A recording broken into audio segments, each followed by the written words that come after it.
Hi everyone, welcome to NGR 6365 Family Nurse Practitioner Practical 1 Oral Debriefing. In this oral debriefing, we'll be discussing about diagnostic procedures for reproductive disorders. The reproductive disorder we'll be discussing today is dysmenorrhea.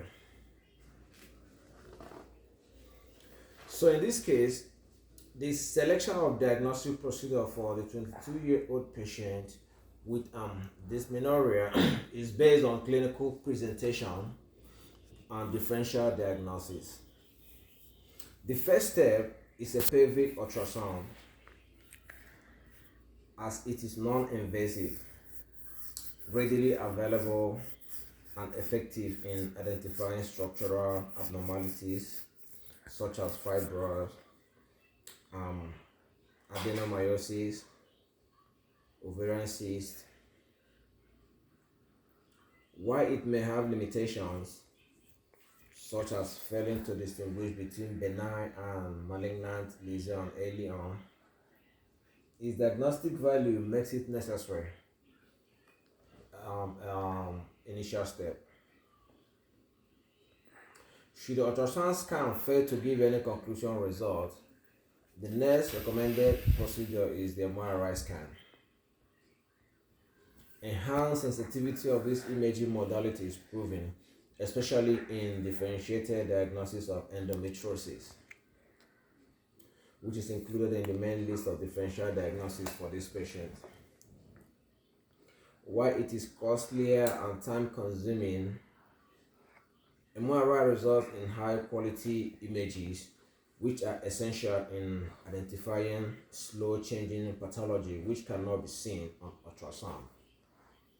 Like I said, why it is costly, some people might not also like doing MRI because sometimes, especially those who are claustrophobic, they tend not to do MRI, but sometimes we have to, if the advantage outweighs the risk, we just have to do it. So in situations where ultrasound and MRI examinations are inconclusive, laparoscopy is the next step to be taken. They afford a direct visual inspection of the pelvic cavity and facilitate the diagnosis of endometrial implants and at times treatment of the disease. So laparoscopy on its own also have disadvantages.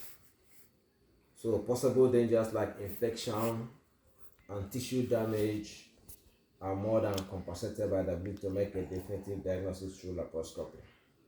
But in this case, we are not able to do all those extensive checks like ultrasound or MRI. We're able to distinguish immediately what the situation is. So I hope and believe with this oral debrief, we're able to figure out what the diagnosis is and also be able to do justice to it. Thank you for listening and watching the oral brief.